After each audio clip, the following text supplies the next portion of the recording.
Hello, everyone. Happy New Year and welcome back to AOPA's State Policy Forecast. I'm your host, Sam Miller, and today I'll be giving you the most up-to-date information on the current O&P climate, while also trying to stay warm in this freezing January weather. With the help of our members, AOPA tracks and addresses state-level policy challenges across the country. I'll be giving you the scoop on some of those efforts over the next few minutes.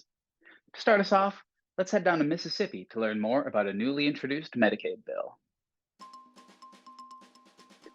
HB 477, introduced in late January, would set Mississippi Medicaid reimbursement at the lesser of a provider's usual and customary charge, or a fee from the statewide Uniform Fee Schedule, which will be calculated using 100% of the prevailing Medicare DMEPOS Rural Fee Schedule.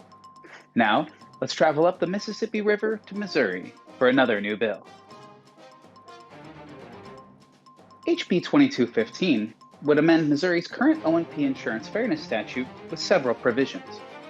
The bill creates a state commercial plan reimbursement floor of 100% of Medicare, designates all ABC and BOC accredited facilities as in-network providers for state commercial plans, and allows O&P practitioners to evaluate and treat patients without a prescription or referral from a physician. Next, we'll head east to New Hampshire to learn more about some Medicaid legislation. Introduced by Senator Sue Prentice, a champion of O&P issues in the state, SB 455 would require that New Hampshire Medicaid reimburse for O&P services at Medicare levels. The bill was recently heard in the Senate Health and Human Services Committee, where Samantha Torres and Chris Phillips of Seacoast Prosthetics provided testimony. We'll come back to New Hampshire later, but for now, let's move on over to Nebraska for a new Medicare-related bill. LB 852, introduced in early January, requires that suppliers not participating in the Medicare program and that do not accept a Medicare assignment not charge Nebraska Medicare beneficiaries an amount greater than 15% of the Medicare-approved reimbursement rate. The bill now awaits committee assignment in Nebraska's unique unicameral legislature. As opposed to other state legislatures, which have 2 chambers, Nebraska only has 1. Like New Hampshire, we'll come back to Nebraska later. But right now, let's head one state over to Iowa.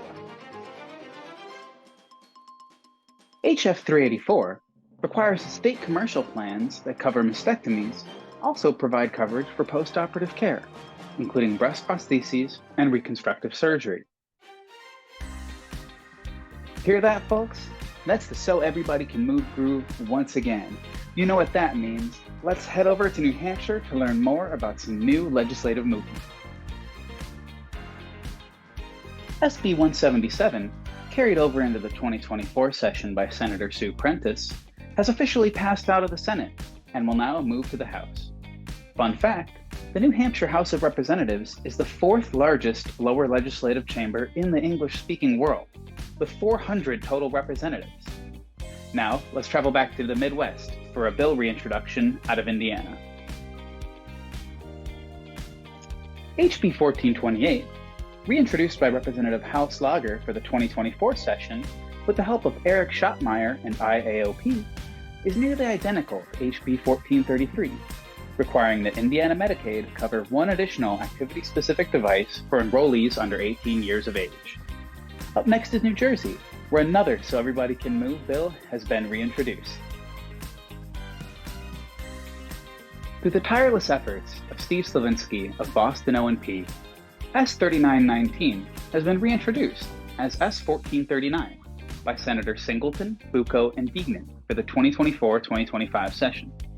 The previous version of the bill managed to pass both Senate committees and a Senate floor vote right before the end of the 2022-2023 session, which hopefully signals even more gains this time around. Now, let's move south to Tennessee for a newly introduced bill.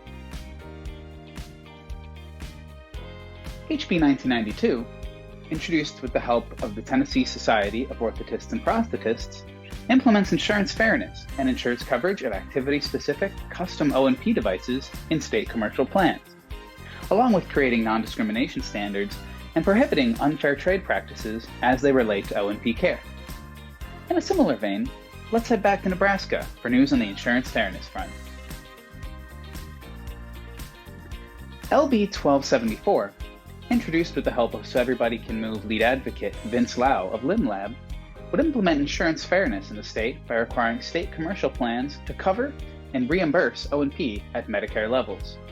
This represents the first step towards eventually introducing activity-specific device coverage in the state. Last, but certainly not least, we'll head south to Florida for one final So Everybody Can Move bill.